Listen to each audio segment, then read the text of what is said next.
So, in this video, I want to tell you 10 learnings that I had written down in a diary about a year and a half ago. So, one day I was just, writing about my life. And this is not content I put out there, right? I don't write this and put in my newsletter or anything.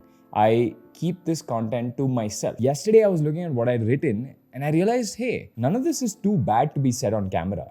So, maybe I should go and tell my audience all the things that I'd learned from my life. So, this video is going to be 10 life tips from Varun Maya's life. So before I get to the tips, I want to tell you that this is not all just business stuff. Some of it is, but it's mostly life stuff. It's mostly personal stuff, things I've learned in my personal life. Okay, here goes. Tip 1, make sure you brush your teeth twice a day and also make sure you floss. Now, I'm sure you heard this advice like a million times from your dentist. You probably heard it from your parents. You've probably seen it on TV.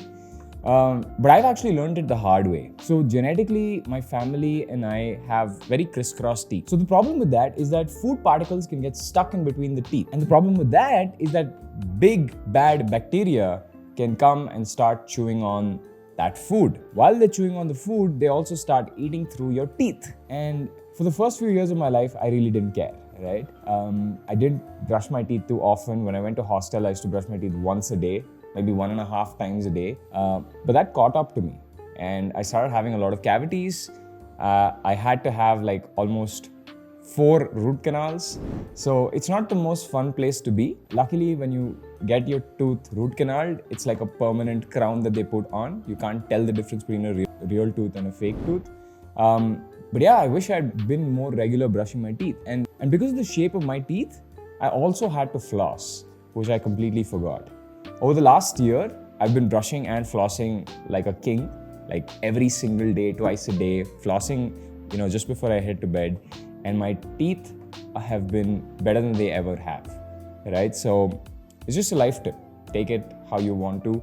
The next thing is don't hold on to your opinions too dearly. See, I had a video about entrepreneurs and arrogance. See, when you're young, it is good for an entrepreneur to be arrogant. Because if you're not arrogant, you'll just be underconfident. And it is so tough that you need that extra confidence that comes from the arrogance to go tackle whatever you're tackling. But one problem with being arrogant, especially when you're young, is that you hold on to your opinions too dearly. You believe in something and it could be half-baked. You might not really understand it, but you're like, I get it and I'm going to hold on to this dearly. Don't do that. Because when you've lived as long as I have in startup land or just general in life for the last 10 years and done as many things as I have, sometimes your opinions will end up being wrong.